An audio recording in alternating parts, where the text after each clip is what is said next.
मागील GB मध्ये आणि आता देखील MIM सारखा जे पक्ष आहे तर कंटिन्यू त्यांना शहराचं वातावरण करण्याचा प्रयत्न ते खराब करण्याचा प्रयत्न करत आहे माझ्या हिशोबाने.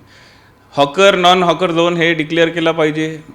सेंट्रल गव्हर्नमेंटचा आणि माननीय सर्वोच्च न्यायालयाचा काय निर्णय त्याच्या अंमलबजावणीसाठी आपण हॉकर नॉन हॉकर झोन हे केलं पाहिजे.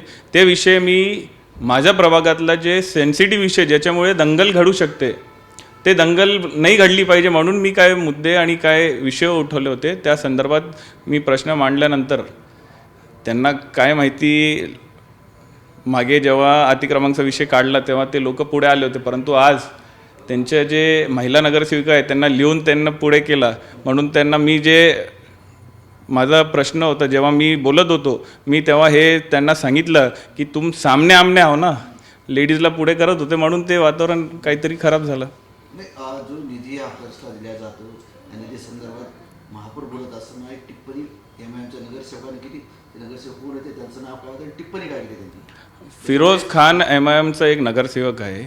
माननीय प्रधानमंत्री मोदी साहेब यांच्याबद्दल त्यांनी एकेरी उल्लेख केला आणि कुठे ते खिशातून पैसे देतात हे त्यांचं वाक्य होतं म्हणून पूर्ण सभागृह त्याच्या विरोधात माननीय महापौरकडे दाद मागत होता. आणि असं जर प्रधानमंत्री साहेब यांचं जर अपमान होणार असेल तर हे अजिबात आम्ही शिवसैनिक असो किंवा भाजपचे पदाधिकारी असो हे अजिबात सहन करणार नाही. हदगाडीचा विषय तुम्ही सुरुवातीपासून लावून धरलेला आहे. या विषयावर तुमची शेवटी मागणी काय राहणार आहे की तुमचा विषय कंप्लीट कधी निकाली निघणार आहे की तो तोडगा निघेल का? मागील मी जेव्हा प्रशासनाला पत्र दिला होता त्याच्यानंतर प्रशासनाने त्याच्यावर मोठ्या प्रमाणावर कारवाई देखील केली होती आणि कारवाई हे कंटिन्यू चालू झाली पाहिजे आणि पुढे पण राहिली पाहिजे या मताचं मी आहे.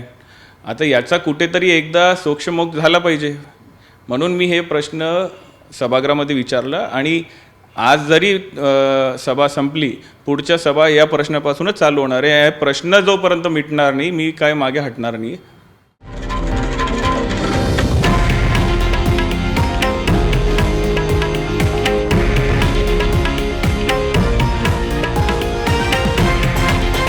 हे आहे देशातील नंबर 1 न्यूज नेटवर्क आणि आपण पाहत आहात TV9 मराठी, एकमेव.